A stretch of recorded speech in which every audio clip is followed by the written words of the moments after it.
The first name in news, the last word in talk. 610 KDAL. News Talk Sports.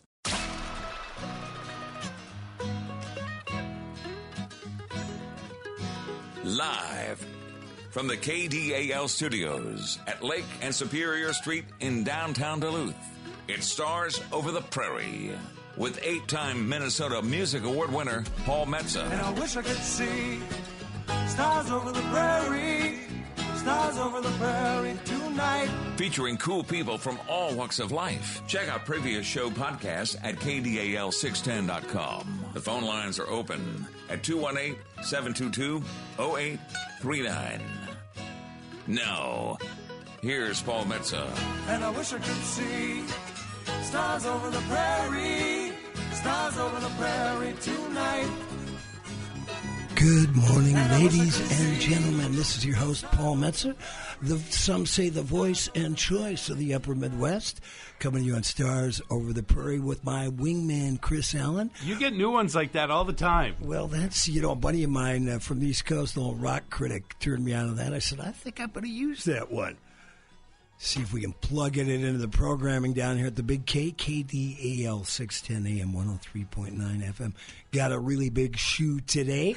One man in the studio named Jeff Jarvinen. But in order today, we are going to be speaking with Minnesota's, if not biggest Dylan fan, one of the most knowledgeable, a friend of mine by the name of Matt Steichen, who just caught a couple of Dylan shows down in Mankato, Minnesota, which I did as well, and also Eau Claire.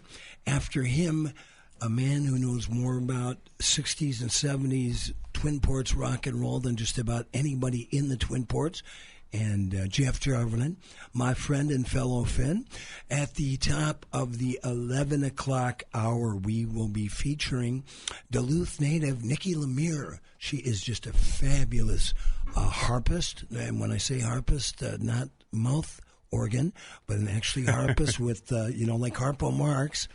And I don't know if I'd compare it to Harpo Marx. Well, I'm just saying in terms of so people don't think harmonica. But this is one of those things have a lot of strings. But she's playing at the Morris Room as part of Homegrown, and just a phenomenal musician. And we're going to be speaking with her and playing some of her songs. And then at 11:30, my old friend from Northeast Minneapolis, award-winning photographer and filmmaker Carrie Pickett. She's produced 3 films. She's won a ton of awards for photography and her films. She's got a new film coming out just in a few weeks called, they're doing a Kickstarter for it called Uncle Roy, about her wonderful uncle who I had on my television show Wall of Power TV several years ago. He was in the Army, got into figure skating, and was an amazing photographer. Has an amazing story to tell. He passed away just within the last year, but we'll be talking with photographer and filmmaker Carrie Pickett about them. We might even be talking to Carrie's mom, whose birthday today at a spry 89, BJ French. So if all goes well, we'll be talking to 2 wonderful women in the second half of the second hour. Hey, for you Aries out there, if you were born on April 12th, here is your horoscope for the year. Focus on communication, relationships, and personal growth.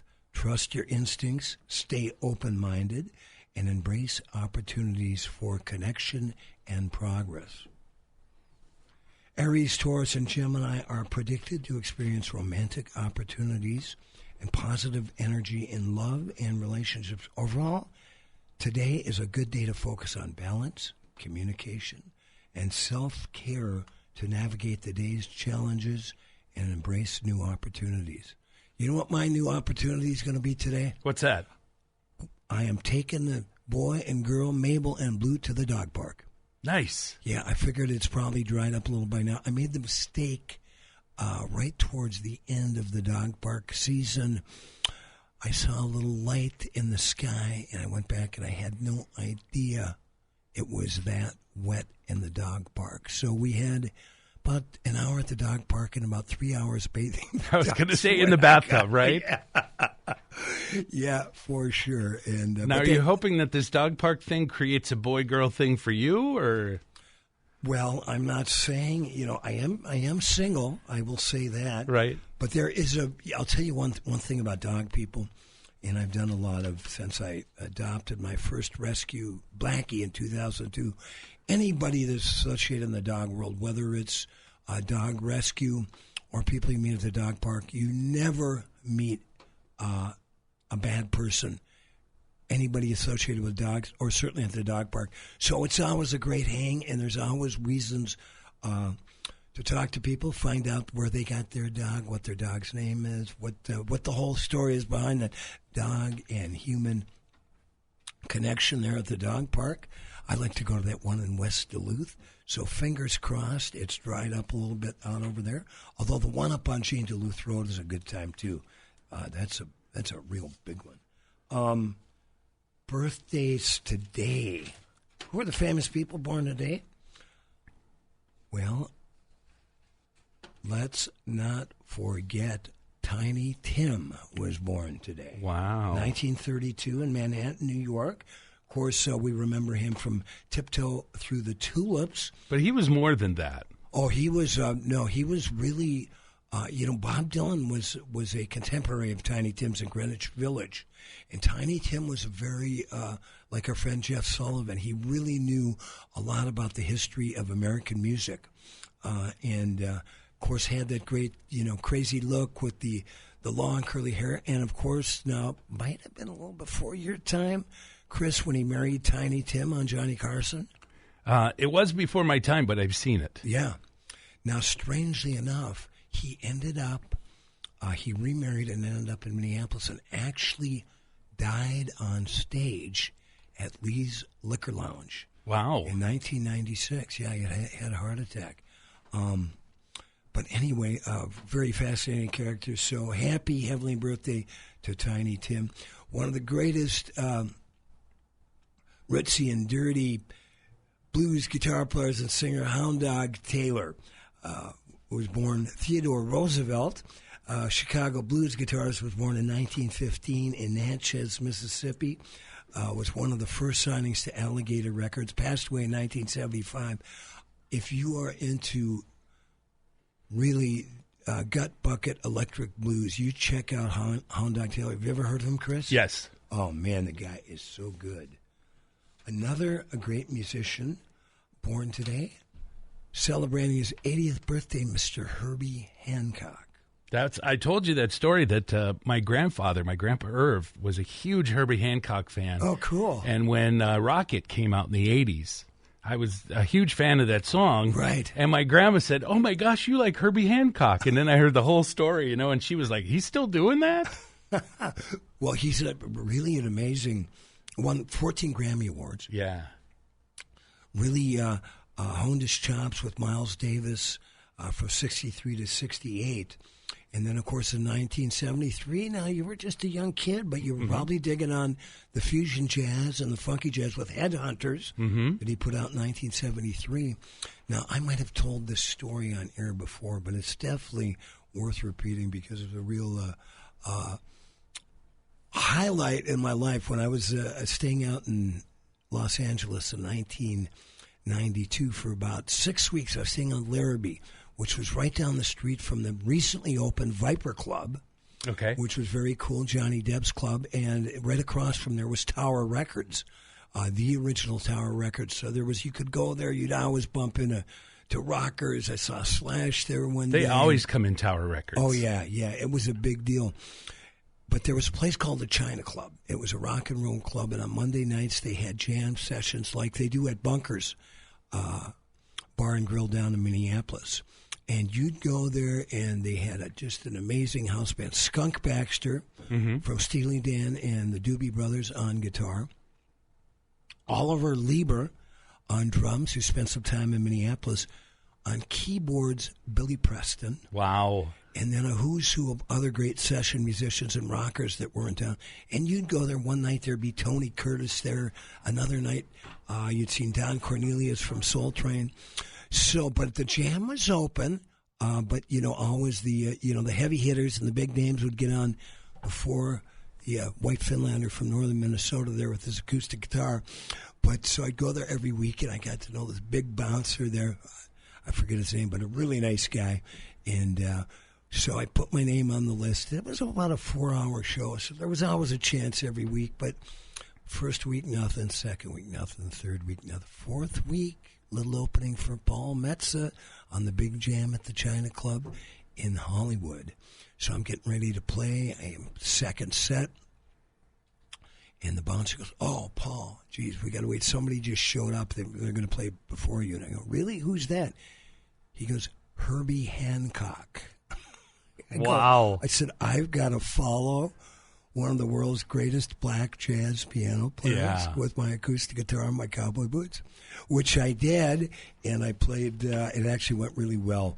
The band, of course, was swinging, and we did the great New Orleans tune, Iko, Iko, and Hey Hey Good Looking by Hank Williams, and so we had a ball, and then I had a chance to hang out with Mr. Hancock in the dressing room. That was quite the night. Herbie Hancock and Stevie Wonder were in with the makers of the synthesizer to help them create sounds. I believe that. Yeah. If you watch the history of rock and roll, it was on public TV. They show Stevie Wonder working with the guys, but then they also gave credit to Herbie Hancock as helping to shape the synthesizer. Well, and he's a professor at UCLA, and he's actually going to be performing in Minneapolis at the Orpheum Theater at the end of October. Wow, he must be like 112 by now. He's 80 years old today. Really? Yeah. So he must have been a kid when he started. Oh, yeah, he was a young guy, but a very talented man, and just a sweet cat. And then, he worked with... he was a big fan of Joni Mitchell, and they worked together. And I just love that's the beauty of music, where you get people from really two different musical worlds and get together and just create beautiful music. In fact, our guest Nikki Lemire, whose mother was a harpist, was where she started to learn. Has collaborated with some very exciting new electronica musicians, and we're going to be listening to some of her music in the second hour. But let's dial up Mr. Matt Steichen. He is, I consider him one of Minnesota's biggest Dylan fans. He met his wife at a Dylan show. He's got, 3, 4, 5 boys, and they've all been. He takes the whole family to Dylan shows, and we're going to see what his read was on the recent shows he saw both in Eau Claire and Mankato. And then we're going to be going to a man who's live and breathing in the studio, Mr. Jeff Jarvin, and talk about some cool vintage 60s Twin Ports rock and roll. But first we're going to try to get Mr. Matt Steichen on. And then once again at the end of the 11 o'clock hour, about 11:30 Central Standard Time, we're going to be talking with award-winning photographer and filmmaker Carrie Pickett. So stick around. Boy, it's just a beautiful day. It's almost getting up to 50 degrees. It was 46 when I drove in on my car thermometer. And I know it's the first day of spring because I was able to bust out my blue jean jacket that I've been wearing for years, and it kept me just warm enough to get to the studio. Do we got Mr. Steichen on the phone? Yep. All right. Matt, how are you this morning? Hey, Paul, I'm doing well. Just taking in a Little League tournament in Des Moines. I'm one of those travel parents now that follows it around all these things. How many kids do you have? 4. Wow. They were all with us in Mankato a week ago, yesterday, too. I missed you, and of course, tell the story. You've told it before, but for people that might be tuning in for the first time to Stars Over the Prairie, how you met your lovely wife. All right, I'll go into this old one again one more time. We were at the Bob Dylan concert in 2004. We were standing in the front row, and it was raining, and we just started making conversation. Wonder if Bob will play any songs about rain or anything, just kind of killing time. And then I offered to mail her a bootleg of a concert we both attended, and then we had email correspondence for a year, and then we met again the next year at more Bob Dylan concerts. And then we have continued to go to Bob Dylan concerts and everywhere else for like the last 20 years. So. And what ages are your kids? We have a sophomore in high school and a 7th grader and a 5th grader and a 2nd grader. Wow, you're busy. You're the soccer dad, the league dad. Well, good for you. Now, I remember when I first moved to Duluth, came on my first night, July 3rd, 2021, and I had the pleasure of renting the first floor of Bob Dylan's childhood home up there on the hill. We're only 237 somersaults down the hill from there at the KDAL studio. You and your lovely wife showed up, and I think you gifted me with a bootleg or two. You had, I'm guessing, at least 50 to 100 CDs that you're traveling with, and none of them were being carried very well. A lot of them were just kind of strewn around your van haphazardly. That's right. So what do you do? Yeah, you know, they don't. Go So ahead. that's kind of a conundrum because for years you had to bring CDs with you everywhere, and all of our Bob stuff was on CDs. And now you just plug in your phone to the USB port and listen to everything through your phone. And like our van doesn't even have a CD player anymore, so now we've got all these CDs that we don't really need, but we still want to listen to all the music. So Well, I'm always transfer all that stuff. I'm always game for a few extra. If you've had some you're tired of listening to, I like to throw on a little Bob every now and then myself. I've already got now I've got the recordings from last week's shows already. Now, they used to have to wait years sometimes, and now you can go on YouTube the next day and listen to the show. Isn't that amazing? It's a different world. Well, it's crazy because you've got to, like in Mankato, and I did this when I saw, first time I went through that when I saw Dylan a couple years ago in Los Angeles at the Pantages Theater. That was when Bob had just started. You put your phone in a pouch. They lock it up, and then they give it to you at the end, and or you bring it to them, and they unlock it for you, which created a really huge line, I might say, down in Mankato. They weren't quite as organized as they were in Los Angeles. But tell the people out there your thoughts about that. First of all, how many Dylan shows have you witnessed in person? Let's see. My wife's seen about 60 some, and I've seen 54. Wow! And now our high schoolers seen like 8. Cool. So what? Give us a little review of you saw Mankato, and then you went to Eau Claire, correct? Yeah. I mean, they all blend together at this point. I mean, it was a pretty average, good quality Bob show. Different things always stand out night to night. The first night in Mankato, I thought the first half of the concert was particularly good. It Ain't Me Babe was really strong vocally. I really enjoyed My Own Version of You, was really well done. And then I thought the middle section of the concert was kind of a little bit too mellow for that crowd. In 2019, they kind of blew the roof off the place a little bit with a few songs.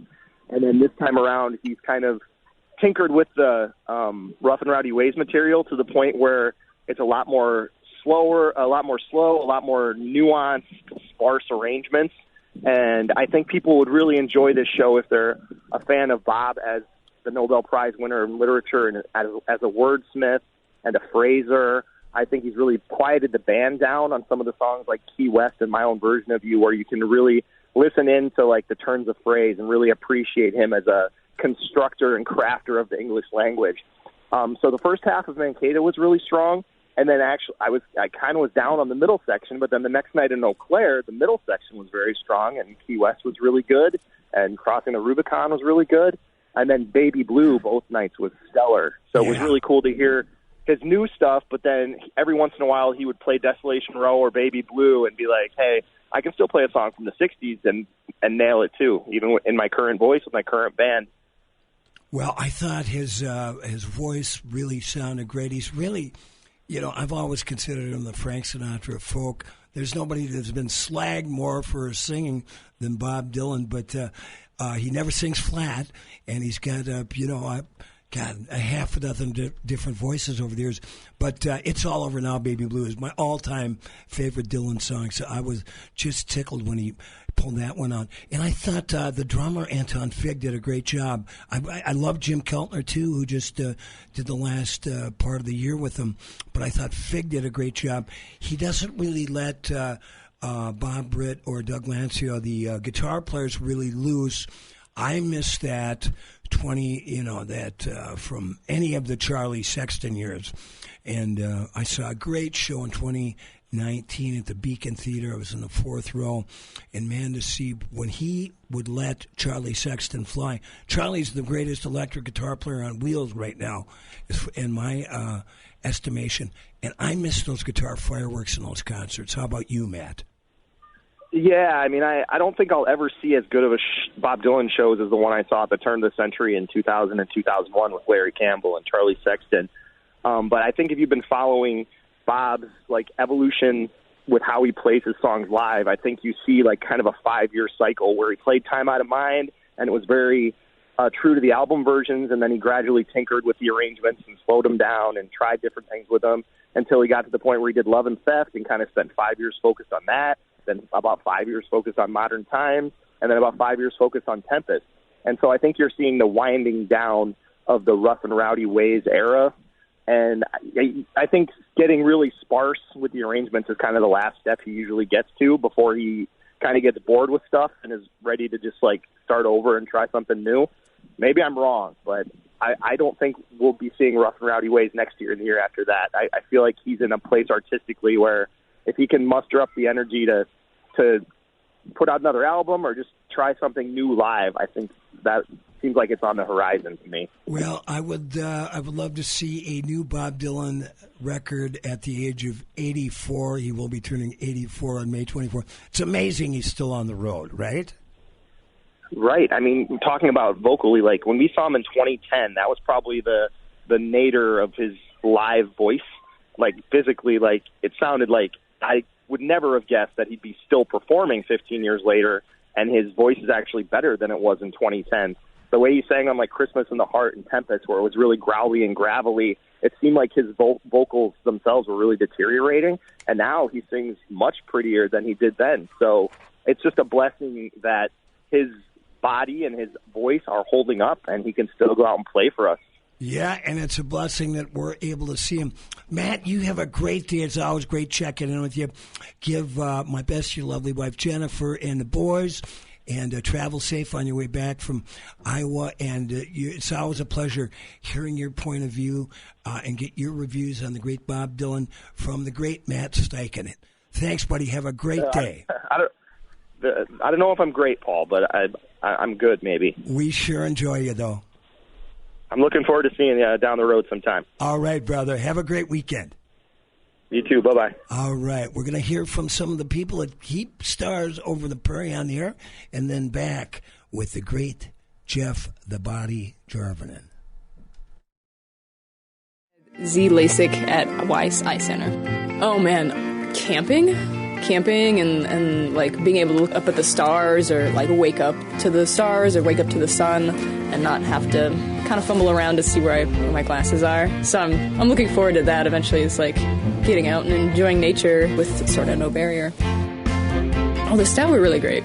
Yeah, it was really always felt pretty taken care of and very friendly staff, and they were answering my questions even if they were really, really trivial. It's something that you got to have a bit of trust in this doctor. Weiss Eye Center is the only clinic to offer blade-free Z LASIK in the Northland.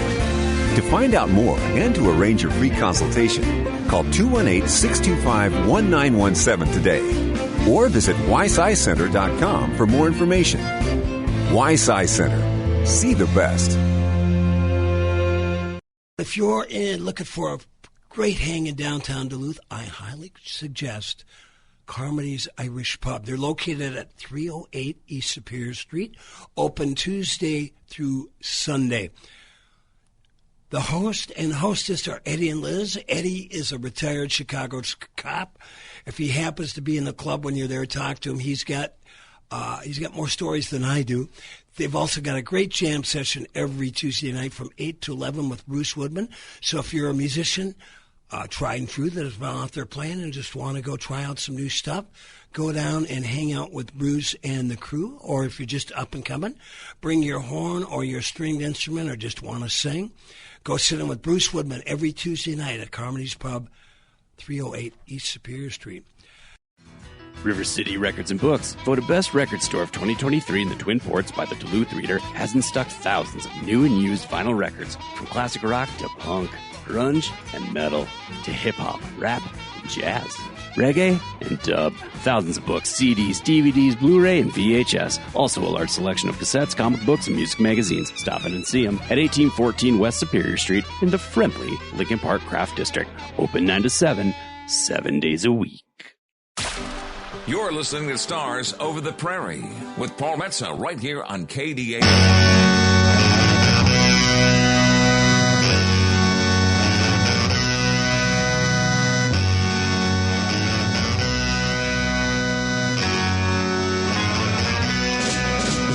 Wait, little girl, I've got a few things to say. You feel overnight that you've fallen in love to stay. But girl, he's so much older than you, and how can he give you a love that's true? Can't you see? Can't you see? Can't you see? He's nothing but a freewheeling girl, stealing dirty old man.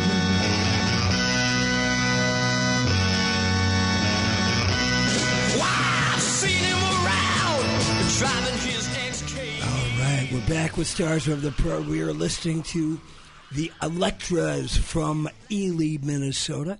That was a track called Dirty Old Man from 1965. And here to tell us about this band, that song, and more is my Finlander buddy, Jeff Jarvin. And Jeff, good morning. Thanks for coming down to the Big K this morning. Well, thank you, Paul. And Chris, is nice to meet you finally. It's been a long time. No, that tune, Dirty Old Man, was actually one of the actual bona fide hits to come out of Minnesota. And, you know, there were a number of them, including, you know, the Trashmen, and we won't even get into Prince and all that. But 1966 on Scotty Records, recorded at Dove Studio in Minneapolis. The 5 members of the Electras, like you had said, they're from the Range Boys.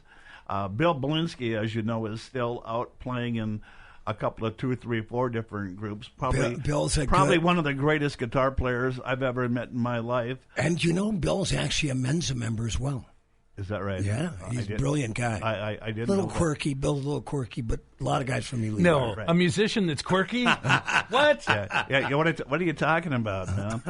You're out of your league here. Yeah. Speaking of out of your league, you know, Paul, I just wanted to say that speaking of categories, now this is our early on rock and roll in Minnesota, and I liken this album to punk before there was punk. Oh, yeah. This whole album is crazy good, and it's still available, everything. But what I wanted to say about you is that, speaking Paul, of punks, you have you're in a very small category here in my Northland Legends archive because, Paul, you are actually in my what I call my troubadour part of the archive, and I won't even mention. I won't even mention under T. I won't even mention Bob Dylan because he has his own archive.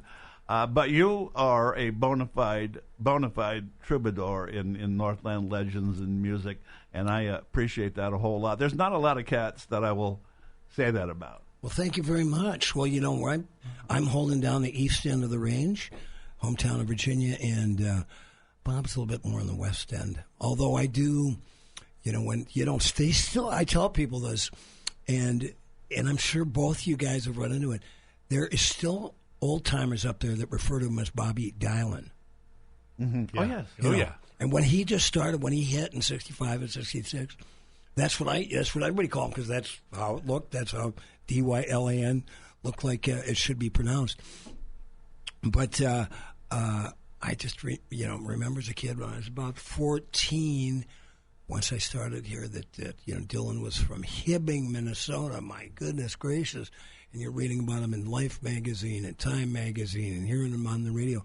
And I'd hitchhike over to that 2524 7th Avenue, and I'd just stand in front of that house And that door, which is now painted to the original color it was when the Zimmermans lived there, thanks to my old landlord, Bill Pagel, who owns both the Dillon Duluth house and the Hibbing house.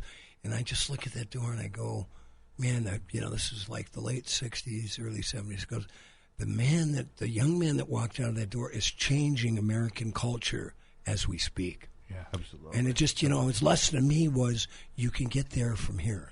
I want to say that, with Jeff and Prince and Dylan and everything, when I was growing up, I'd hear these names and I'd say, hey, wait a minute, I got a shot at this too. Yeah. Did you find that was kind of what was going on with you too? Once you find out, it's like, well, wait a minute. Well, I went for it, Yeah. My dad, Elder Metsa, God bless his soul, used to tell me, when I decided I was going to become a professional musician, because I was thinking about becoming a lawyer. And although I had a handful of buddies I was in high school with that became lawyers, so there was enough lawyers from the class of right, so you had to pick something else. Yeah. And he said, well, it's a good avocation, but not a very good vocation. Occasionally when I've had those times over the years, those moments of struggle, I go, you know what, Dad was absolutely right. Oh, that's absolutely true. That's absolutely true. Now, Jeff, did you find a lot of people in the area once they heard you were from the area? Were they asking you questions and hey, how can I do what you guys are doing? Well, I kind of came into my niche because my niche, I grew up with musicians. Everybody I knew was a musician, okay? You were mentioning the Dylan thing. Right. When I was younger, you heard both ways. Right. That's a sidebar to that. But I was a musician. I was a drummer in school, yada, yada, yada. Got out of the Army in 72, and everybody was a rock and roller, and I just kind of knew that I didn't have the chops to compete with some of these guys, but I loved them, none the same. But what I started doing was promotion, photography, later on videography, this and that. Of course, I worked many, many years with your compatriot Tracy Lundeen. Oh, yeah. Producing shows at Bayfront and all around. So, and then about a dozen years ago, I started an archive of Northland musicians, right, of which, of course, you have to be in. Paul, Paul Metsa is in. At any rate, this is what I've done. So I've taken a different road than most of the cats around town, and there are a couple of guys who do archival kind of things around. But I probably have the biggest archive around, and I'm not the most knowledgeable. I have so much information, so many pictures, so many videos, so many names and dates. Believe me, I just can't remember all of them. And of course, I'm not 24 anymore. Well, let's talk about, and you've got you host a great cable television show. You had me on, I think, sometime last week. Yeah, our Boom Juice. Yeah, yes, talk about that Boom because Juice. you've got some great archives there. Oh, absolutely. That's a great archive. How can people access that? Well, here's what you can do. If you go to YouTube, you can either type in Boom Juice, okay, or J Files Media. Just J Files Media. And all of our stuff will come, all of our podcasts. So like smoking a J. Yeah, like a J, like a regular J. Not J-A-Y, just a J. You know what? Speaking of the 70s, late 60s, I was, I don't know if it was your Facebook. One of the things I love about Facebook is when you see people of certain generation, of which I'm part of, and you can go back and look like what, you look at these people and go, that guy was a hippie. I know he was a hippie back in the day. Oh, I have bona fide hippie pictures. Yeah. Oh, yeah. Bona fide. And I've seen him with the sunglasses and the long hair. And I think, didn't you write for like a counterculture newspaper or something? Well, it actually wasn't. Actually, this goes back to Tracy once again. In the late 70s, we did an entertainment magazine called Nightlife. Okay. But we only, I think we only did 11, 12 issues. whatever. Our biggest mistake, and we didn't know back then because we weren't marketing geniuses then. We actually charged 50 cents for this thing, where if we had given it away, right, we would have tenfold our circulation. But it was based on the same. Got to thing. pay for printing. Well, it was when I say we cut and paste, we cut and paste. Right. Old school. In the galleys for the printer. No, it wasn't a computer. There was no computers involved. Right. It was hand cut and paste. So, but. What a great experience. Like what a great experience, though. You talk to a kid these days and go, yeah, back I used to type up these things, and then if I made a mistake, I had to use whiteout. Mm-hmm. Oh, well, yeah. First, you have to get past explaining what a typewriter was. Exactly. I'll tell you though. Mrs. Bone, 11th grade, Paul Metsa, 52 words a minute. Those typing classes were probably, of all the things I learned in school, and I learned, I had great teachers at junior high and high school up in the Virginia, the Queen City of the Iron Range. But those typing skills have been the most useful for anything that I acquired in high school. Those typing skills have probably been the most useful of any. Yeah, I was told the same thing. All my teachers and all my friends and people that I trusted is like, take a typing class. Because at that time, Apple and Radio Shack had MS-DOS computers that came out. Right. And they said, you're going to have to learn how to use a keyboard for those computers, so you better learn how to type. Yeah. And now you go wherever you go and you see people and I know journalists, like well-known journalists, they hunt and peck 2 index fingers. But anyway, that is so beside the point. Let's hear the next song here. Well, let me preface this just a little bit too, because now this song was actually released in 1966. That might have been a typo. But this is Dirty Old Man, 1966, Scotty Records. Now the next tune, we're going to cross the spectrum of music here, and we're going to go to a country tune. Also released in 1966 on the Bangar label. Now, all these tunes were, of course, released on 45s.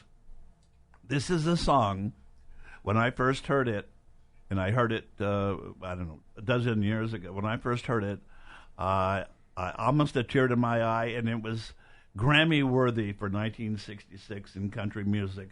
A song called Take Some Love, written by Northlander Len Gale, who's still around performing. Really? Yes. Len and his wife actually been performing for about 50-some years together as a couple with their family at one point. But Len is an extremely prolific songwriter.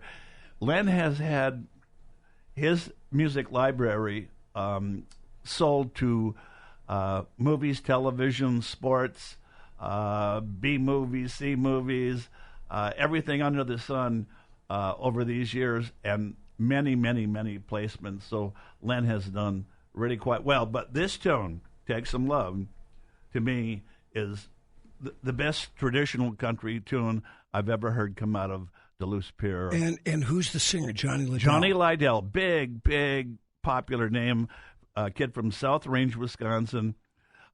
Big, handsome, dark-haired man. Just one of those over-the-top cool cats in front of the mic.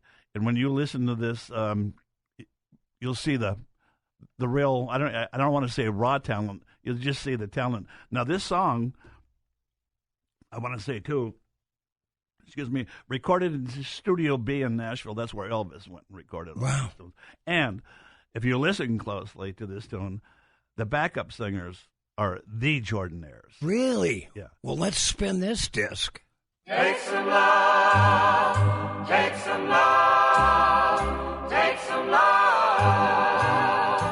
Ooh. Just take some love from me. My heart's overflowing, can't you see? You never love me anymore. You just don't see like before. Take some love, take some love, take some love, take some love, take some love from me.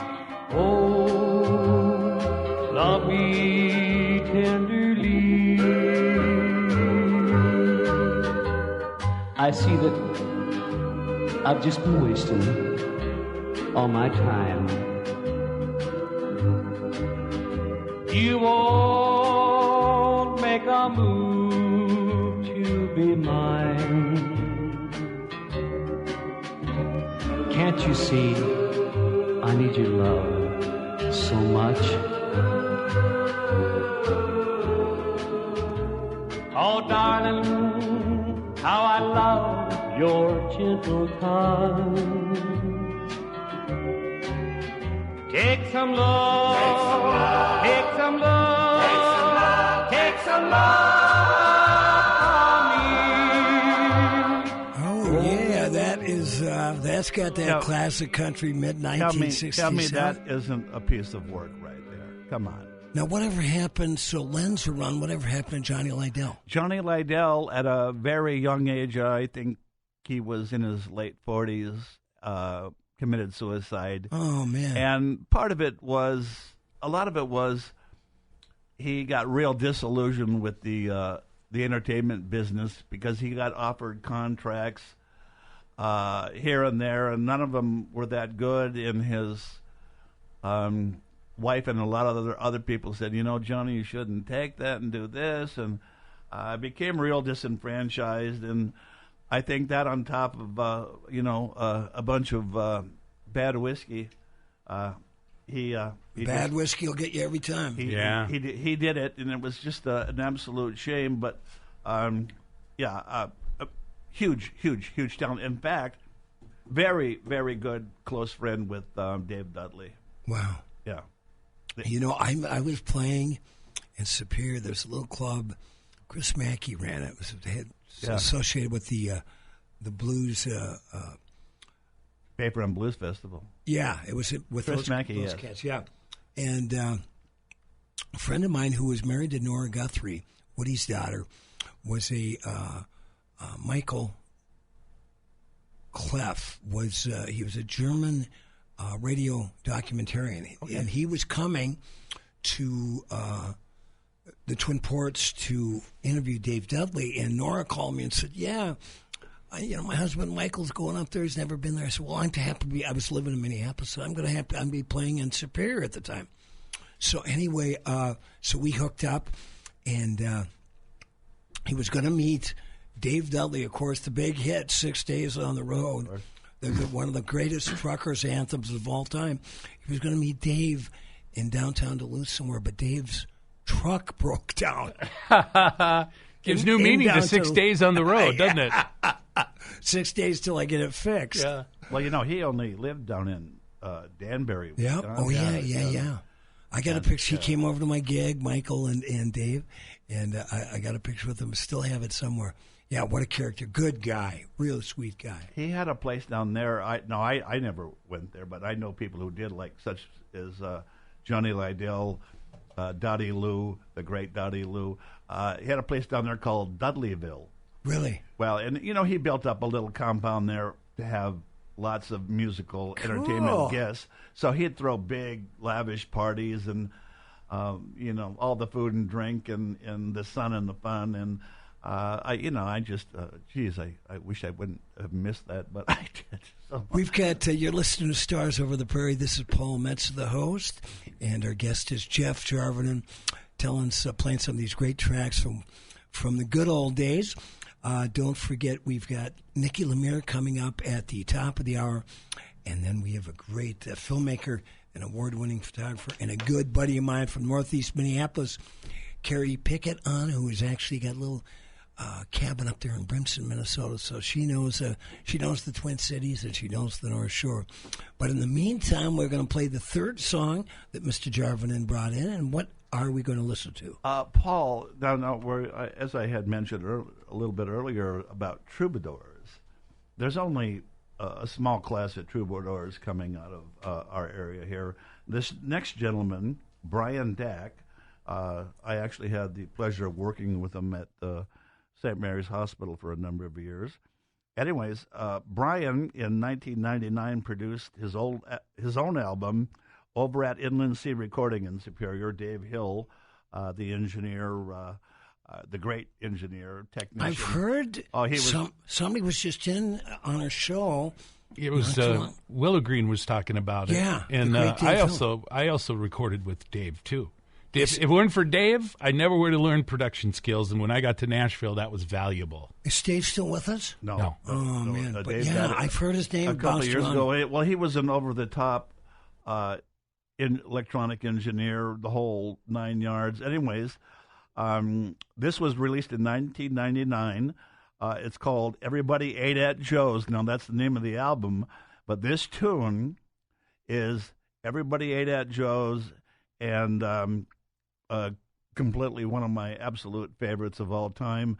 And once again, a troubadour is shining through here. Go ahead, Chris.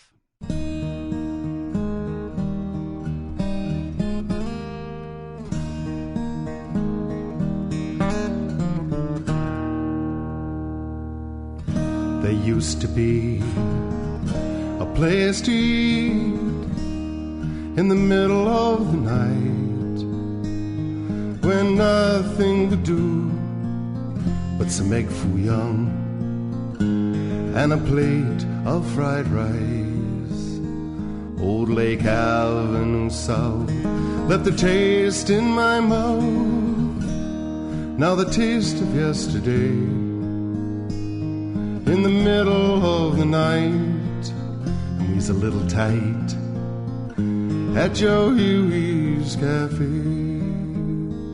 On the door hung a sign, open all the time, lost door key, serving dependable, high quality foods, American or Chinese. No reservations required. Oh, yeah. A reputation. Boy, that is a great sounding studio. And you can hear the thickness that adds. That studio had this thickness and also a little compression in the day that most studios didn't have yet because Dave knew his equipment so well. And that was Brian Dack doing Everybody Ate at Joe's. Now, Joe's. Yeah. What's Joe's? Well, what are we talking about here? The great thing is, as I mentioned, for us in the boomer generation and before us, actually, Joe's, it was called Joe Huey's Cafe on Canal Park, wasn't it? Lake Avenue, right? Literally a block and a half from where this studio is. Yeah. On Lake Avenue, of course, it's since been redone, but Joe Hughes was there for all those years. I don't know what year it started, probably in the early 50s. And he was from, I don't know, China or one of the provinces there. He actually brought in his cooks. He sponsored and brought in 2 cooks from Szechuan or whatever it is, and they came and cooked for him for 30 years. Wow. But Joe Huey's was an internationally known little dive of a eatery, and when a lot of people who traveled the world would come to Duluth, first place they went to was Joe Huey's. We used to, my mom and dad used to take the kids down there. Everybody went there. Everybody went there. I This do was remember the name of the album. Everybody went to Joe Huey's. And I remember they had a really great neon sign. The best. The best. We've got Jeff Jarvin on. You're listening to Stars Over the Prairie. We are on the air every week from 10 a.m. to noon on the Big KDAL 610 AM 103.9 FM. Coming up, we've got Duluth native Nikki Lemire. We're going to be listening to some music of hers. She's playing at the Morris Room as part of Homegrown. She'll tell us about that. And then a great photographer and filmmaker and good buddy of mine, Carrie Pickett, on at around 11:30 or so. We've got one more song to play. Well, this will take us out, but give us a little intro, and then we'll just have the song take us to the break. We still have a little bit of time, so we can get the background. Okay. We can get the background of the song, and then. Well, that's what I'd love. Yeah, that's what I want to hear. Well, this one now is from 2004 here in Duluth, Let me have one more question. Yeah. Where's Brian Dack these days? Brian Dack is at home, retired when he isn't in Norway with his wife's relatives. So he's home? Around. He lives up on Lakewood Road, up the shore here a little bit. Does he still play? Oh yeah. Oh, we got to get him in the studio. Oh yeah. He's as good as ever. Yeah. He's as good as ever. I love the sound. Well, I can arrange it. Beautiful. I can arrange it. You are a connector, Jeff Jarvinen. So tell us. I know people. People that know people. And so what are we going to listen to next? This next tune, excuse me, was written by a Proctor girl by the name of Robin Rowe. It was Robin Rowe Weeder, and then she used Robin Rowe. At any rate, I actually graduated with her mother, believed to show my age. At any rate, she wrote a song called One More Day, co-written by a gentleman from the area here named Dale Vague. This is from a band that they had formed through the Tom Bogren Studios up on Gene Duluth Road called Almost Seven. They were around for a number of years. They released this album, Almost Seven, and an album called Dog on a Leash at the very same day, the very same time. It's really kind of cool. Almost Seven, voted the best band in Duluth 2004 True Music Nights Grandma Sports Garden Competition. Anyways, One More Day by Robin Rowe. She's just a sweetheart. Well, let's hear it.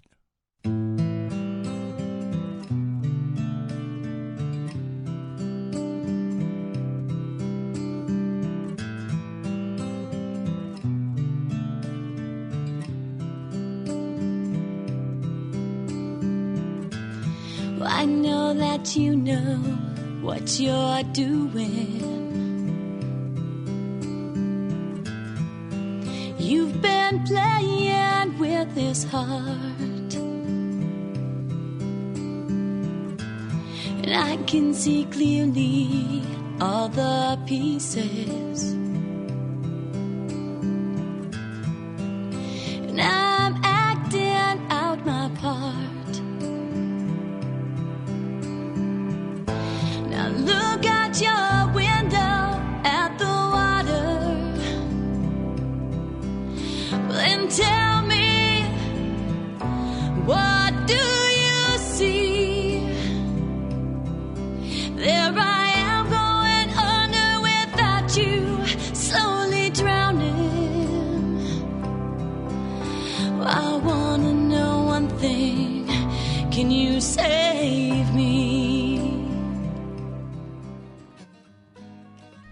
Great in any city in America. Oh, yeah.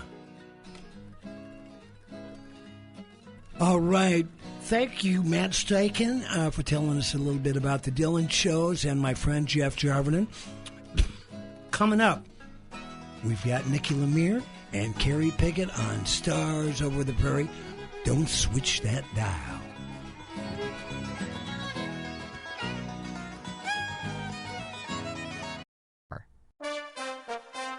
The first name in news, the last word in talk. 610 KDAL, News Talk Sports.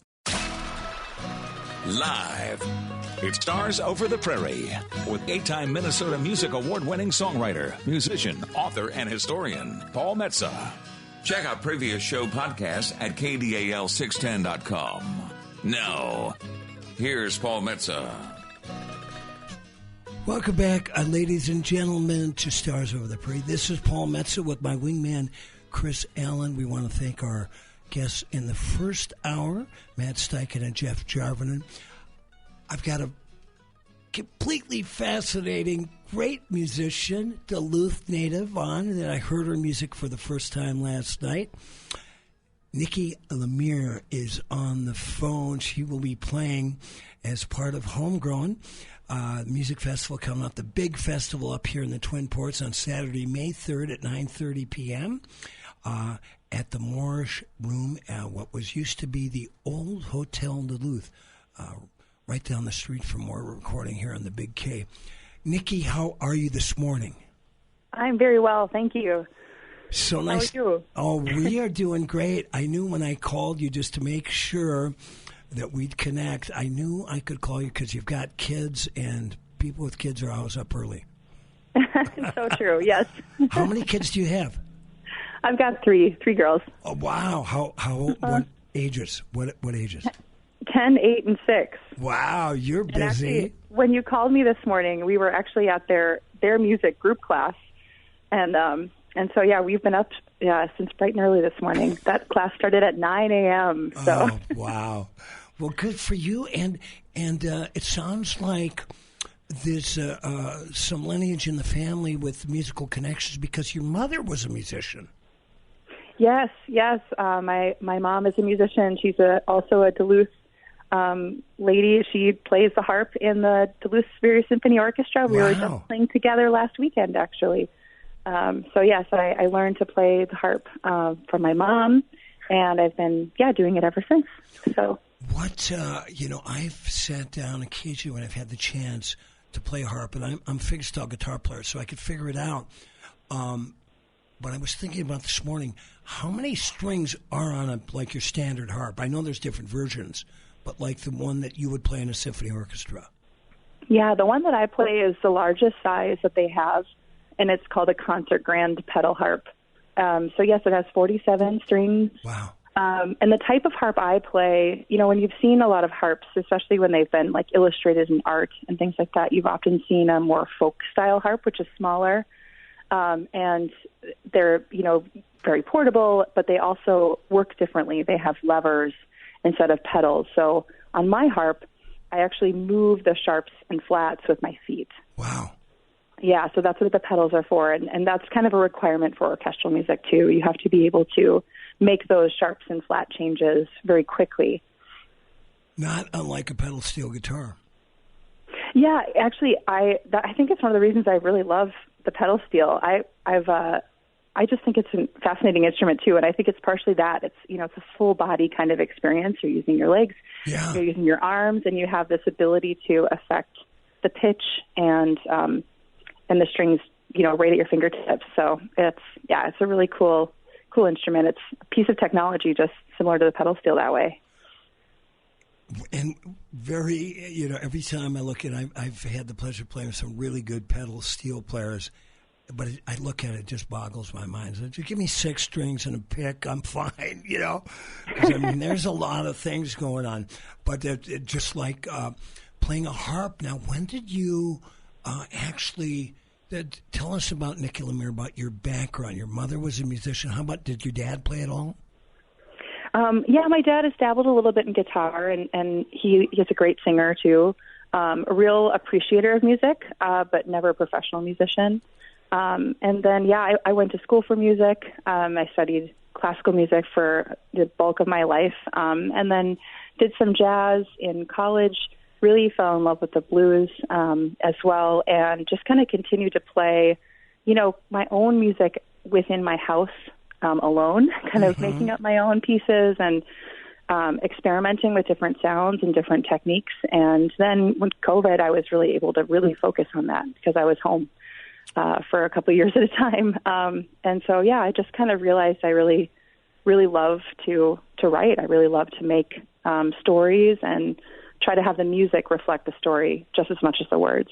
When you were a young kid growing up in Duluth, besides going to hear your mother play or hear your mother play around the house, what other kinds of music were you exposed to?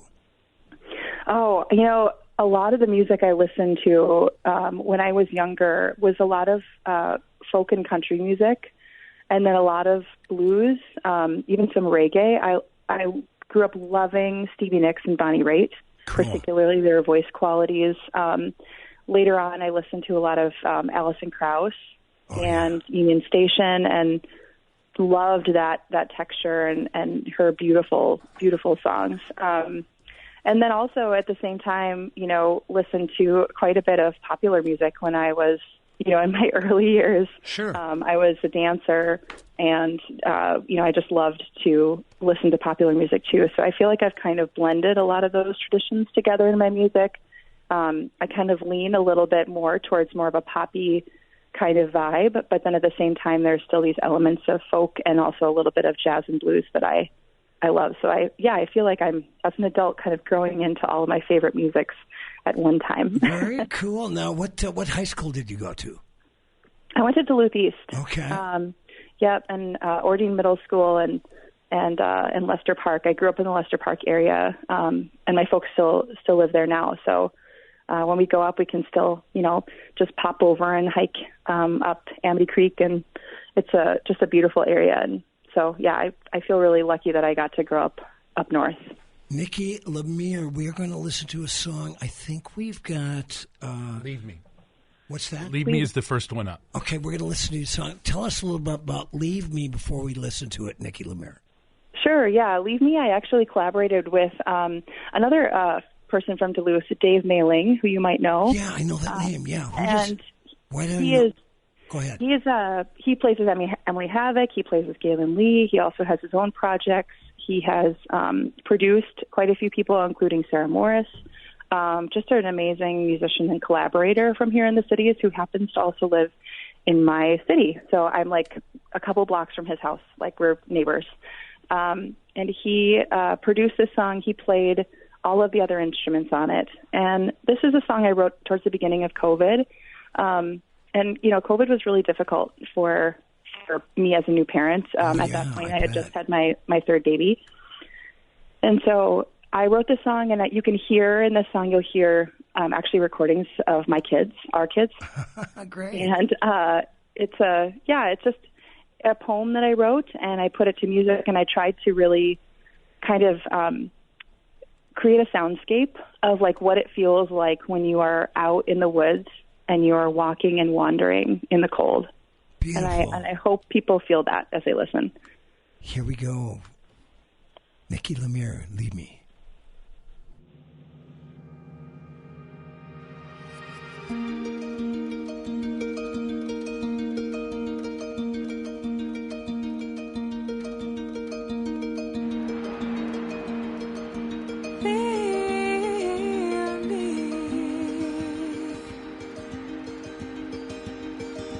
Or stay. If you leave me,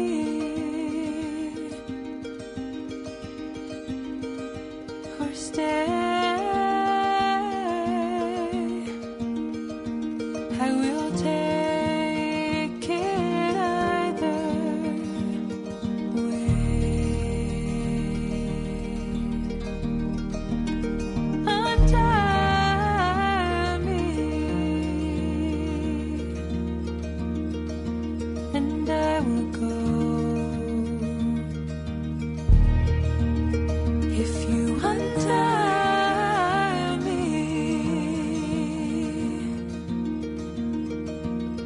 I will go.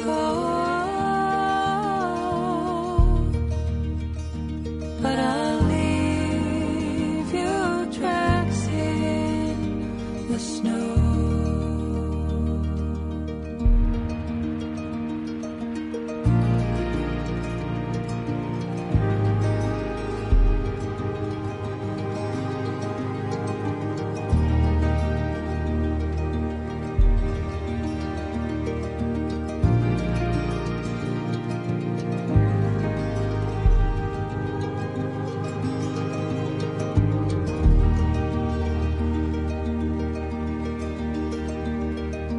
See me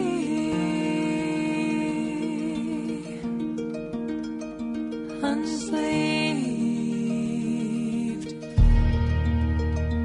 If you see. Wow. That is Nick Lemire. That is absolutely gorgeous, Nikki. Oh, thank you. I am so, and just in the last few weeks here on the show, we had Mary Bew on, who just played at the Sacred Heart, and Galen Lee. We had a nice, we weren't able to, she overslept. We played a lot of her music. She was very, she felt bad about it. I got texted all day long. What can I do? We're going to have her on. But I am so amazed by this whole new generation of Minnesota female musicians. And I was listening to a great podcast you did, Nikki, and you mentioned we've got a connection because we both have connections with the great Molly Mayer. Yes. Let's talk about Molly's influence on you and what your connect is there. Yeah, you know, she was the first person I think that I ever really got to experiment kind of playing in kind of more of a blues genre with. Mm-hmm. She's had me sit in with her a few times with her and Paul and Eric Koskinen and Steve Murray and Richard Medic, a little kind of group of us playing together with her. And she has these beautiful, beautiful songs that have this beautiful space to play with. And one of the songs that I really love of hers is Find the Shepherd. Mm-hmm. And she and I played that together during COVID. They actually had some Minnesota artists create videos to create a concert, basically an online concert. And we did one together. She asked me if I would be willing to play with her, and I was thrilled because she's so creative, and she's also such an incredible influence on so many of us, you know, just a really amazing promoter, and she's kind of, I don't know, really found a way to help us all really feel really welcome in the music community. Yeah, and she's turned into a great promoter. She's got great taste in music, and I know a couple of friends of mine over the years that when she was working at Willie's American Guitars in St. Paul. But I go, where did you get that nice Martin from? They go, oh, I got it from Molly Mayer. She suggested it. I mean, she's got it all going on. But you know, and Lutzong Music Festival as well. I think this is the 5th year of that coming up, and it's an amazing event and so much good music happening up there. The next time you see Molly, give her my best. You know, one of my claims to fame is I was running a little artist corner night on Tuesday nights at Mazlak's Bar in Northeast Minneapolis, where the great Charlie Parr used to drive down and drive down from Duluth to join 3 or 4 musicians, and I had $150 in burgers and beers to throw around. But there was a young lady, left-handed guitar player, that came in and played one of her first gigs in public, and her name was Molly Mayer. Wow. And I have the CD. There was this guy following me around at the time for both my shows and other people's shows I was producing and promoting, and he'd follow me around with the direct-to-CD recorder, and I've got that show. I told Molly about it. She said, don't play it for anybody else, but I've got to get it to her. But so I was there at the very beginning, and just to watch her bloom, I'm just so happy for her. And she's not only a great musician, she's just one of the coolest people you ever met. Yeah. It's so true. She is. Yeah, I feel so lucky to know her. Well, you give her my best. Now you're coming up to play Homegrown at the old, you know, it used to be the old Hotel Duluth, and now it's called Graceland Plaza, and the Morris Room, where my sister Kathy Extell had her 60th birthday on a really cold November night some years back, 15 years ago or so. So I'm very familiar with it. Of course, I played at the Blackwater Lounge right next door. So tell us, what is your act going to look like? Are you playing solo, or do you have a band that night as part of Homegrown, Nikki Lemire? Oh, yeah, this is my first time playing Homegrown. I've attended, but I've never gotten to play, and I'm over the moon to get to do it. It's such a big honor, and I was really hoping that I would have my band there, but they have other gigs because they are working musicians. I play with Nissa Krause, who is an amazing bass player, plays in Superior Siren, and sits in with a lot of other, and the Foxglove sits in with a lot of other groups. And then Haley E. Rydell, who's also an amazing musician. They're both from Duluth. So I hope someday that will work out, that they can be with me. But I will be solo, but joined also for a few pieces by my friend Emily Havoc, who's also from Duluth. Who's also going to be playing Homegrown earlier in the week. And I said, are you still going to be up there on Saturday? Would you come sing some harmonies and play some guitar? And she's she's going to do that with me. So I'm really excited to have her. And I think my buddy Christopher David Hansen is playing that night as well. Isn't he? Really? Yeah. Yeah, I think he's playing like at about 11 p.m. I'm going to be there. I can't wait to hear you live. Oh, I'm excited to do it. Oh, yeah, and it's really a beautiful, hip room.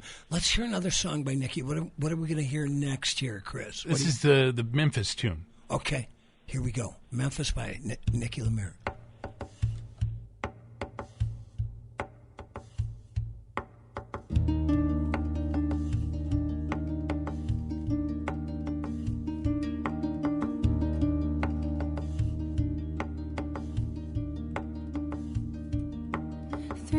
Simmer making your dinner,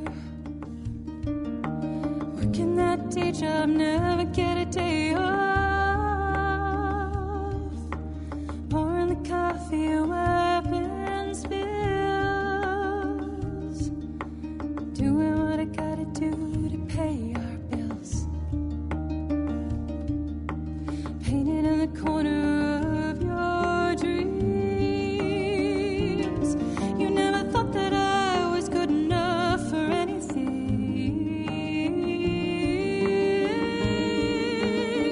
Should have left you in Memphis, maybe LA. Knew the hand that I was dealt was bad, played it anyway. Should have left you in Memphis,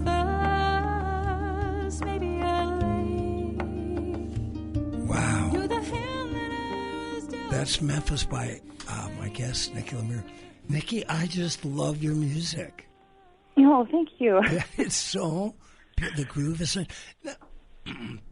Now, what's interesting about that track, it's from a release called Live at Lakewood, which is the beautiful Lakewood, which is ironic because Lakewood's actually a cemetery, and but I've actually been to a couple of memorial services at that room, that Byzantine designed chapel, really, with a great acoustics. So it was recorded right in there. You know, for people that don't know about Lakewood Cemetery, it's really it's on the historic register, but it has Minnesotans such as George Dayton, the founder of Dayton's.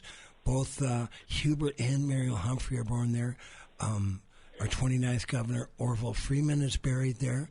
And then the late great U.S. Senator Paul Wellstone is there, among others. And actually two friends of mine, great musicians, Steve Foley, the drummer for the Replacements, passed away and interned there in 2008, and Carl Mueller in 2005, great bass player from the Soul Asylum. But it's really a beautiful historic walk. It's a beautiful cemetery. But talk about, and we just got a little bit more time, Nikki, talk about recording in that room, because you can hear how great it sounded. Yeah, I felt, I was really excited to play there. I didn't know about Lakewood Cemetery before I was invited to come and play, and when I went to go view the space, I was just blown away. It's so beautiful, and my first album that I released actually is a live album from one show. I played a show there a few years back in June, and it was just something that I thought, well, maybe I'll record it and see if it works for a demo someday. Yeah. But the space is just so amazing, and it sounded great. The harp just bloomed in the space, and so Jason McGlone mixed and mastered it for me from the Hideaway Studios, and I just said I want people to feel like they're in the space, like they can see the green, they can feel that kind of sacredness of the space, and he nailed it. So the whole album it's just like that. And Memphis, you can hear that kind of tapping that I'm doing. Yeah, that's right. actually me tapping on the harp. So similarly, probably to what you kind of do with guitar when you're kind of making a little bit of percussion. I do the same thing on my harp. So I looped that and then played over it, and I do that with quite a few different pieces on this album. What is your website? Spell your name so people can track you down. It's Nikki, NIKKILEMIRE, music.com. And, you can join my mailing list there. I try to keep that as, once a month I'll send out, here's where the shows are, here's what's going on, here's the singles that are coming out, stuff like that. That's usually the best place to stay in touch with me is that mailing list. So you can join that. You can see the list of shows, ticket links and things like that, as well as just kind of other information, pictures of of my bands that I play with, other groups that I collaborate with. And yeah, so I would be thrilled if people would visit my website. That'd be super cool. Well, and I'm going to go visit you live the night of Homegrown at the Morris Room, the old hotel in Duluth, to see my new friend Nikki Lemire. Please say hi to Molly Mayer for me. We're going to listen to a little Nikki on our way out, and then we got Carrie Pickett right around the corner on Stars of the Prairie. Nikki, thank you so much. I so love your music. Have a beautiful weekend with the kids. You too. Thank you so much, Paul. Appreciate it. Thanks, Chris. Bye-bye.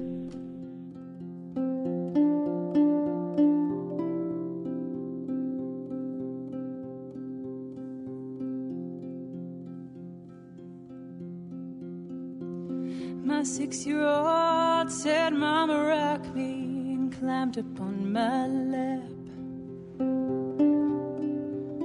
I had to fold her in 3 so she could fit on my knees. And I realized she's growing up so fast. I realized she's growing up so fast. And my 4-year-old said, Mama, I want to ride the big bike.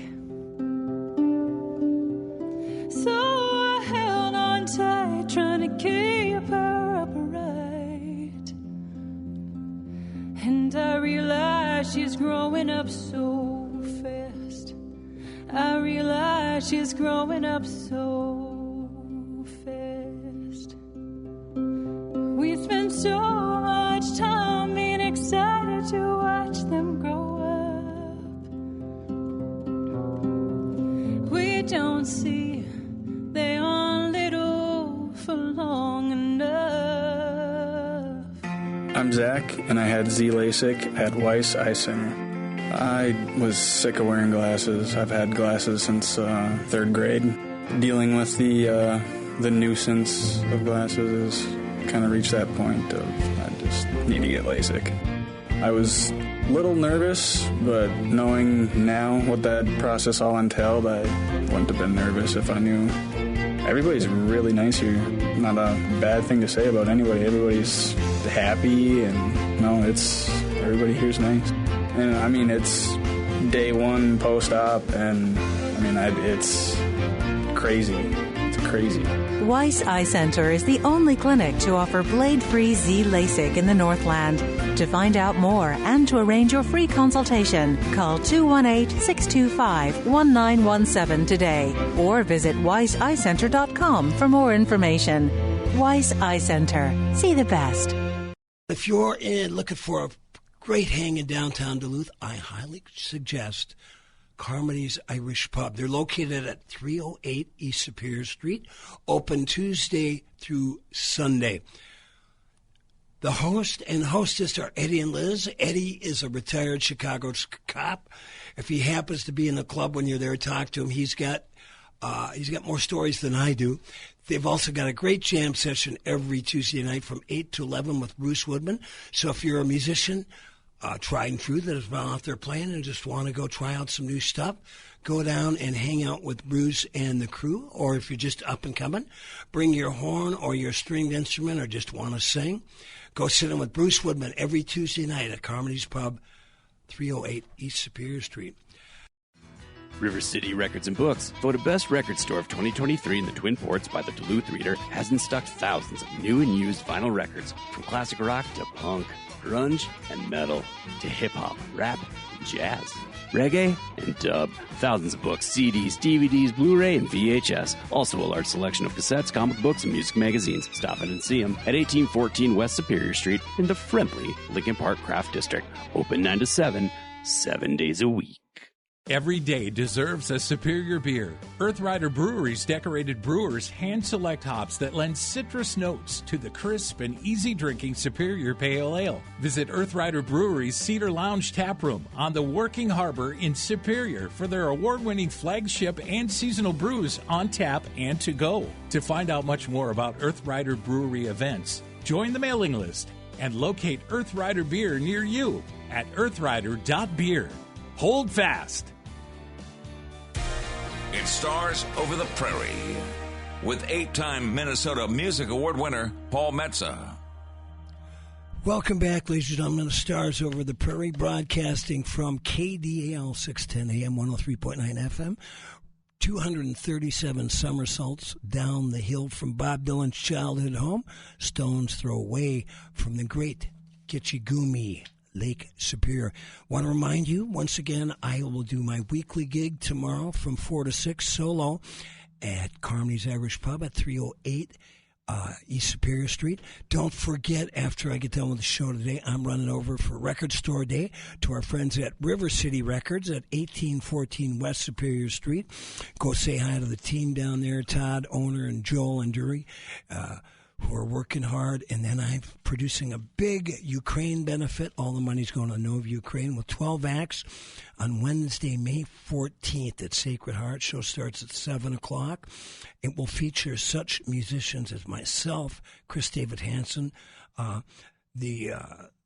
just a wonderful musician and singer, Liesl Wilson, the old country rockers, Whiskey River, new band called The Climbs, and more. We'll keep you posted on that. Oh, also the Duluth Superior Harbor Masters.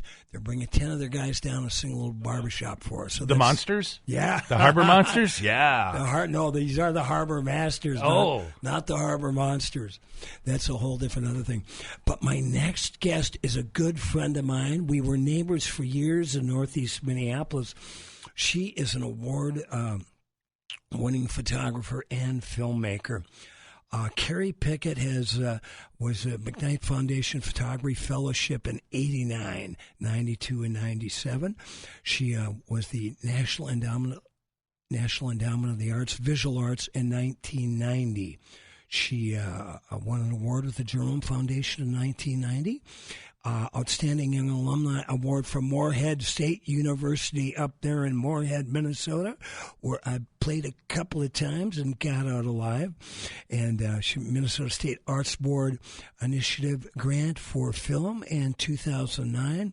She's got several books out on photography, and she's working on she has had a great film out just a handful of years ago called The Fabulous Ice Age, about the history of the ice capades on Netflix. She had another movie out that called First Daughter and the Black Snake about Winona LaDuke's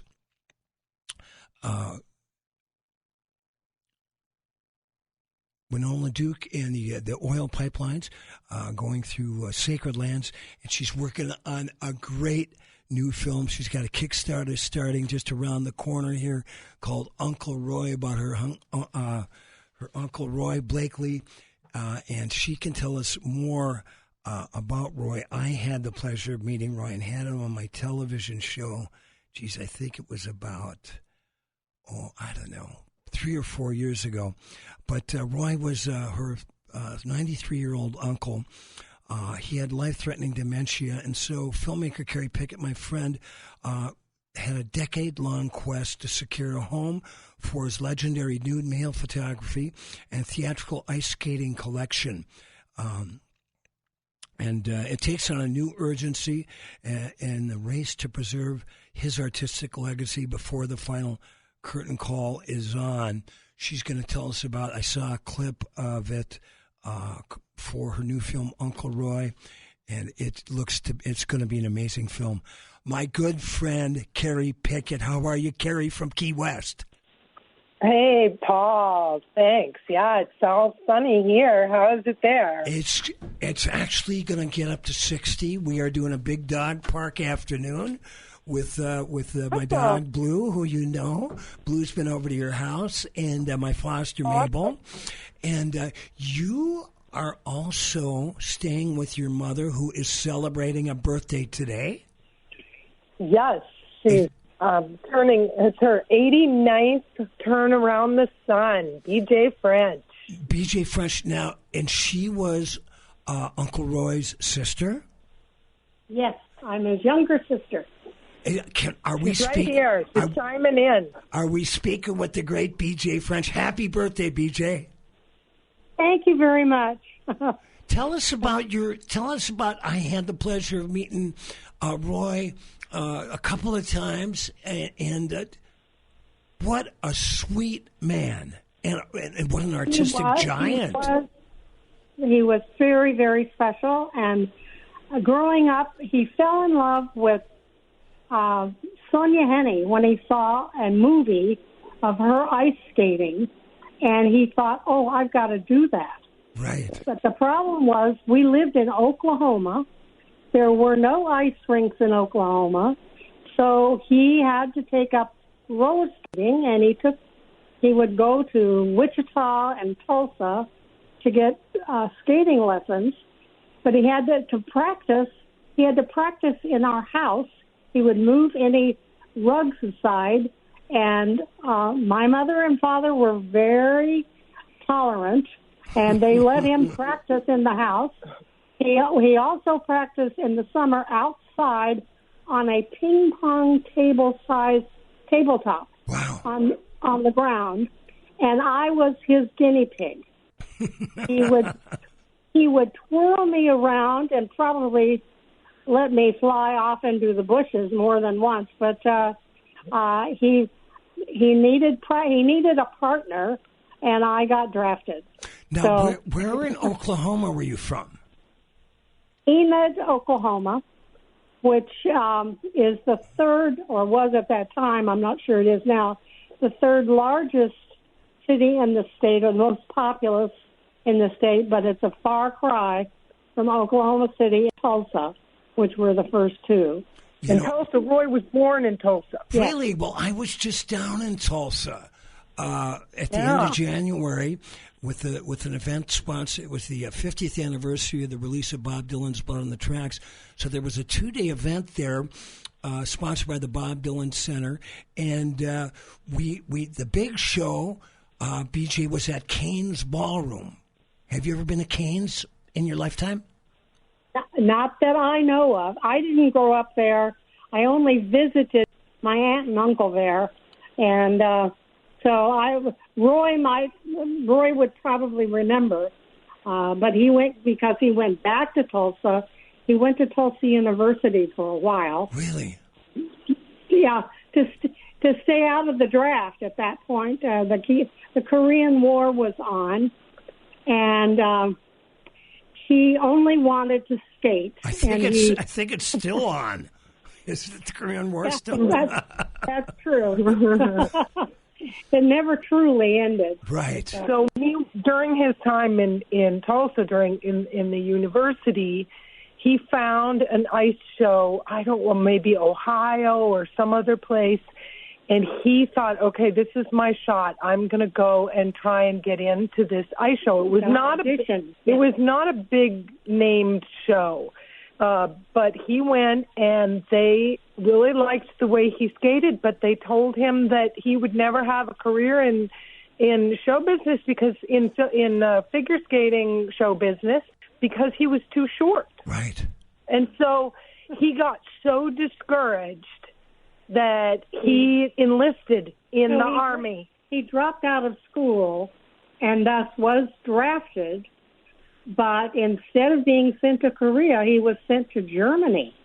And it was in Germany that he switched from roller skating to ice skating. Wow. And he ended up taking his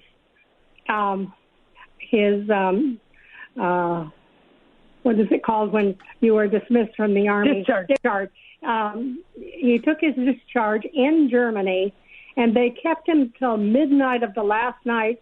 They were so suspicious that an American wanted to stay in Germany. Right. Which, of course, we had defeated in 2 wars. Yeah. But there was at the base, where the Army base had an ice show as entertainment. And he signed on with that ice show. And that's where he got his first professional jobs. And the director of that show was close with the director of the show, the ice show at the Conrad Hilton Hotel in Chicago, and that's where Roy went next. Well, he lived in Chicago. He went to school. in the day and skated at night, and eventually got good enough that he was signed on for the Holiday on Ice. And he traveled the world in, 15 years? Yeah, another 10 years. Another 10 years. We've got a little clip from your daughter, Carrie Pickett's film, The Fabulous Ice Age. I listened to it last night. I think it's right at the very beginning. We're just going to play a little bit of the audio. If I believe you could still track it down on Netflix, called The Fabulous Ice Age. We're going to play a little bit and then come back with Carrie Pickett and her young birthday mother, BJ Fleck. The ice was all painted black. There was a film of water over it, so it was like a mirror. And I said, that's the most incredible, magical thing I have ever seen in my life. I have to do that.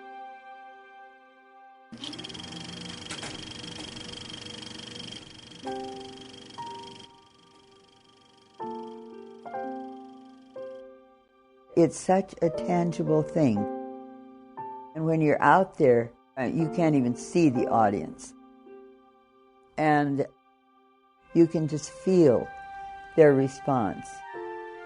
I can almost feel it as I talk.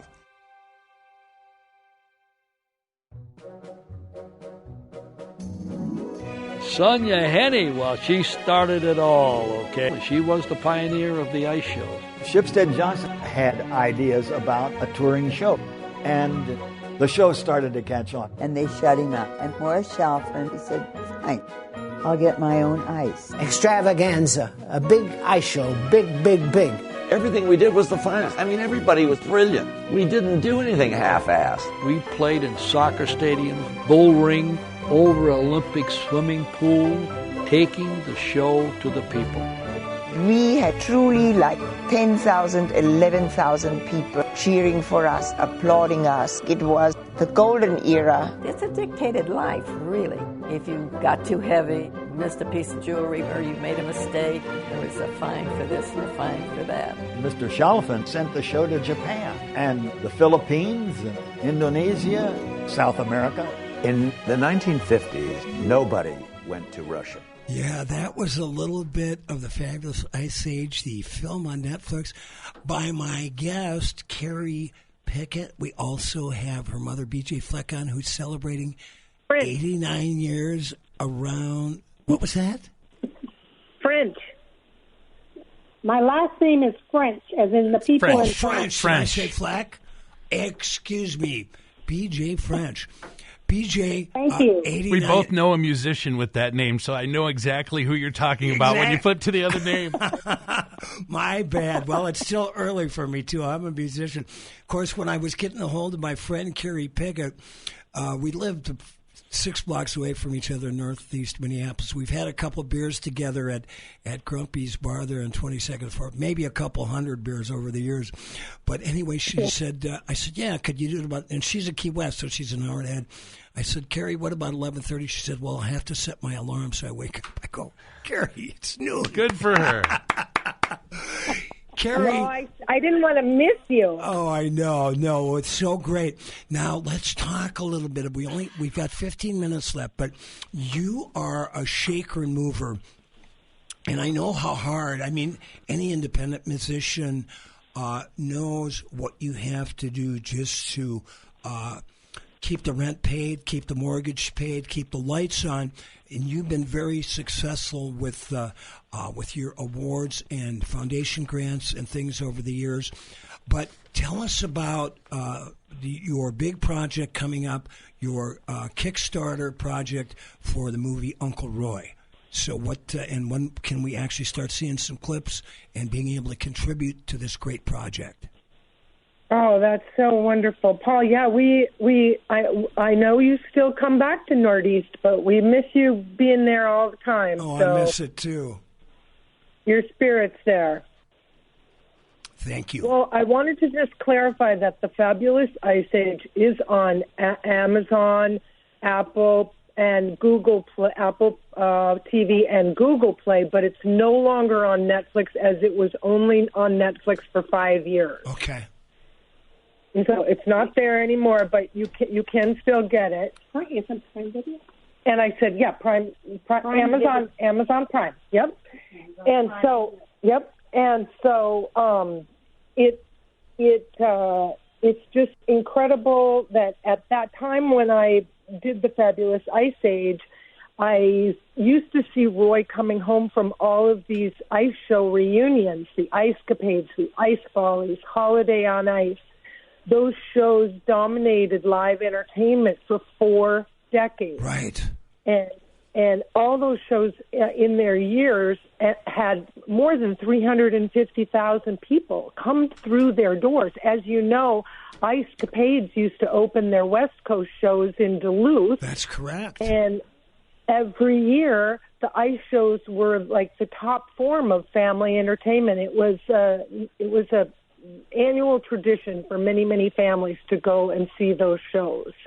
And so those skaters who were in those shows, even though all those shows are no longer in America, Holiday on Ice continues in Europe, but those big shows have stopped in America, and they've all become Disney on Ice, which is still going strong and has many companies touring the world. But he would come home from those reunions, and he would be hoarse from laughing and talking so much. And so I used to say to filmmakers, hey, this is such a cool story, and somebody needs to do this story. And eventually I just decided to do it myself because Roy's was such an important part of my uncle's life. So when I started the Fabulous Ice Age, I really wanted to have more of Roy's personal story in the film. But then I couldn't have that happen because it just needed, the story of the ice shows needed to be told. The Fabulous Ice Age is more than just the Ice Capades.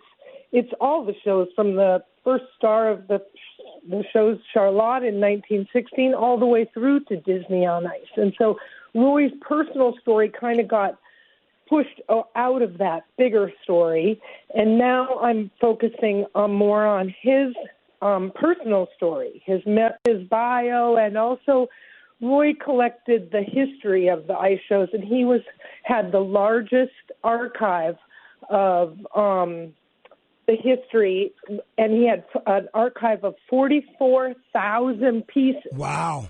And so from posters and programs and costumes and so many things, and I did the Fabulous Ice Age because I was interested in learning more about the thing that Roy carried around with him with all of this ice film memorabilia, but also the memories that all those skaters carry around inside of them, and that was such an important part of their life. And so I made that film, and in part because I was hoping to help Roy find a permanent home for his collection. Mm-hmm. And the film came out in 2013 and went on Netflix in 2014, but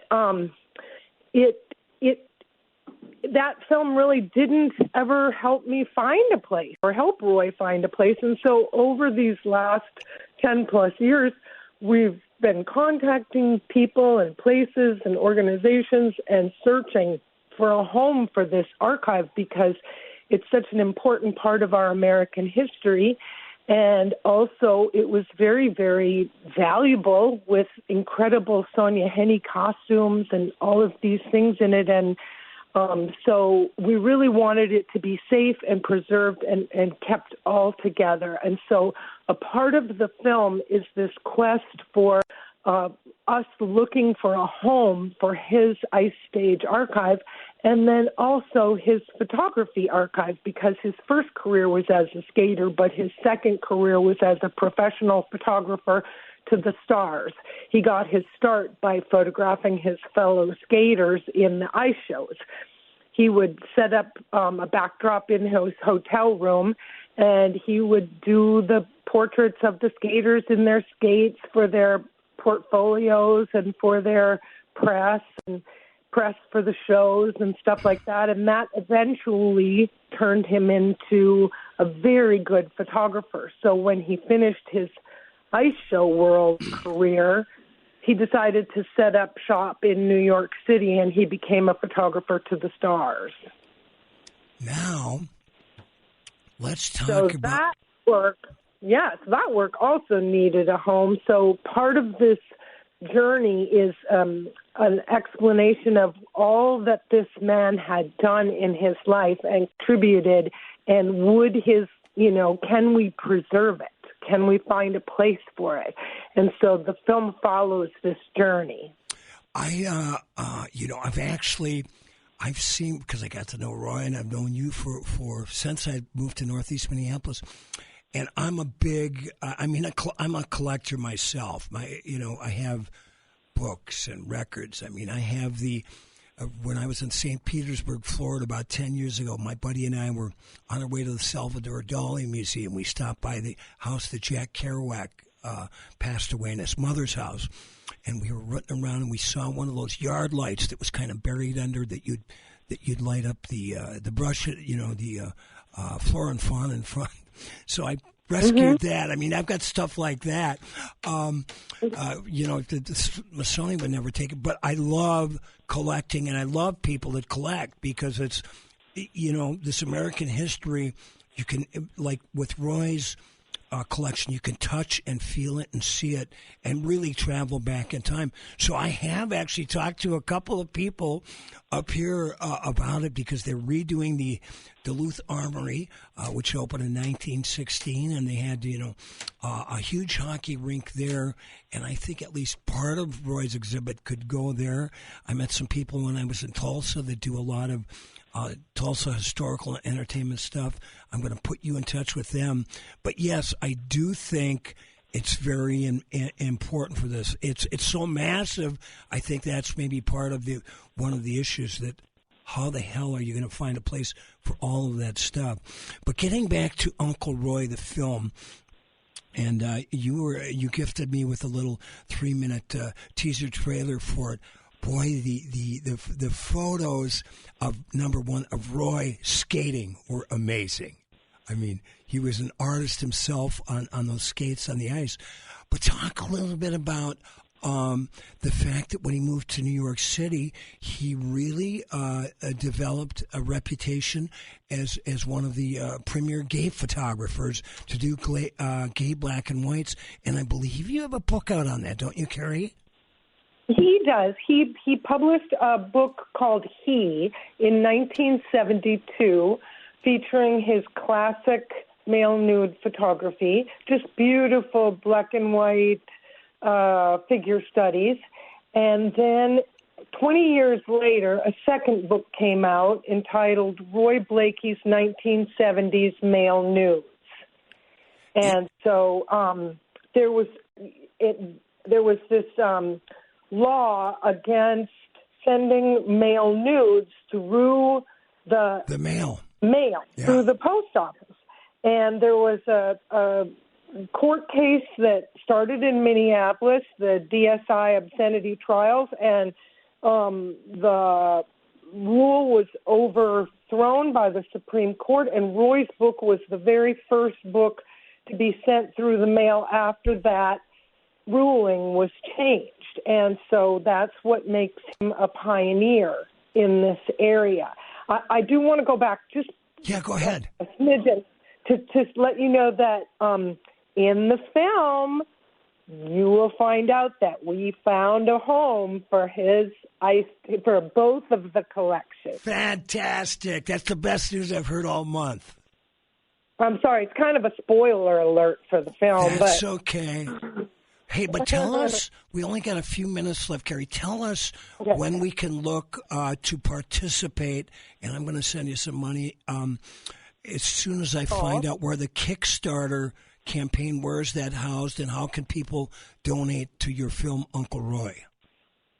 Wonderful. Well, filmmaking is incredibly expensive, and I'm really in need of showing the world that this is an interesting and important story. And so I'm really hoping to garner donations from all around, and the more donations, the better. And so even if you can only give $4, I'm looking to raise $40,000 in 40 days, and it starts on April 15th on Kickstarter. So if you go on Kickstarter and you search Uncle Roy Film, you can sign up, and as soon as we go live, they'll send you an alert, and you'll be able to see our brand new sizzle reel that's premiering on that day. Paul got a sneak preview of it, as he mentioned, and so we're very excited. And I'll also be posting on the Uncle Roy Film Facebook page, and Uncle Roy Film is also on Instagram. Carrie Pickett, I always loved you as a human being and sharing beers with you at Grumpy's, but I'll tell you what, I am a bigger fan of you as an artist, a photographer, and this type of history you've been able to document over the years. We're going to have you on again and talk about all your other projects, how I met you when you were doing your grandpa and grandma's photography and the last few years of their life and more. One quick question, where are you taking Mama BJ French out for dinner tonight? For a birthday? Oh, we have a family friends. We're kind of like, they are our family here. Mark and Jeffrey are having us over for dinner. They're cooking for us. All right. Well, tell your mom I look forward to meeting her in person. Carrie, I love you deeply. Good luck. I'll let other people know about your Kickstarter. Have a beautiful weekend. Happy birthday to Mama. I'll be at Carmody's Pub from 4 to 6, 308 East Superior Street tomorrow playing solo. And then my big benefit for Nova Ukraine, May 14th, Wednesday night with 12 different acts at the Sacred Heart Music Center.